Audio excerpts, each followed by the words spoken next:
حلاله ګوله کې چې کوم اثر دی بیا په هیڅ شي کې هغه اثر چې دی هغه ستنه.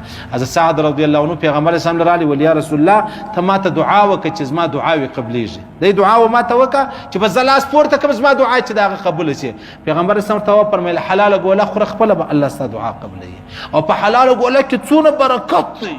اوس یو سړی وګوره رکشه چلوي، یو سړی چې دی هغه معمولی ملازم دی 8000 10,000 15,000 تنخواه ده ټول کور پکې چلوي صحیح سلو. او یو سړی 1.5 لک روپۍ تنخواه ده هېڅ نه پکې کېږي. هغه 1.5 لک روپۍ والا چې دی هغه حرام خوري پکې کوي، هغه نوکرۍ لره نه ورځي، هغه ډیوټي پر خپل وخت باندې نه کوي، هسې تنخواه اخلي. دا بل سړی چې دی هغه کلرک دی، هغه مطلب دغسې په دفتر کې په لاسو په 12,000 روپۍ مزدور دی، نو داسې تنخواه میلاو شي بس مازې خپله ګزاره پکې کوي. هغه عیاشي و بل چې عیاشي چې دی هغه نه پکې کوي، بس د ده په دې ګزاره کوي. یعنې زموږ سره په مدرسه کې دا رقم استادان شته بچانو والا دی، بچانو والا چا 4,000 روپۍ تنخواه ده، هغه غټه تنخواه 4,000 روپۍ تنخواه ده صحیح سلو. په دا 4,000 روپۍ کې خو تعلم خندا درځي، معلوم خندا راځي، هر څه دی څنګه ګزاره پکوي. نو خو واده والا هم دی دا نو چې پر تا بیا الله راولي دا رقم بیا تا ته درک درکوي. دی عیاشي نه پکې کوي، دی اضافي کپړې نه پکې کوي، دی پر هر دکان نه دی ناس خوراکونه نه کوي، کبابونه نه خوري، اسکریمان نه خوري، بل اشیا نه کوي.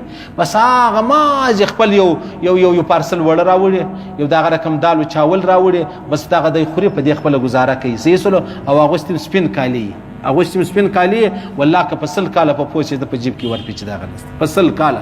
زموږ ډېر ملګري دا رقم دي. دی دا وایي چې ما په خپل ځان باندې په میاشت هم 100 روپۍ نه دي خوړلي، په خپل ځان ما 100 روپۍ نه دي خوړلي. په د بچانو دپاره شی مې چې دی هغه راوړم.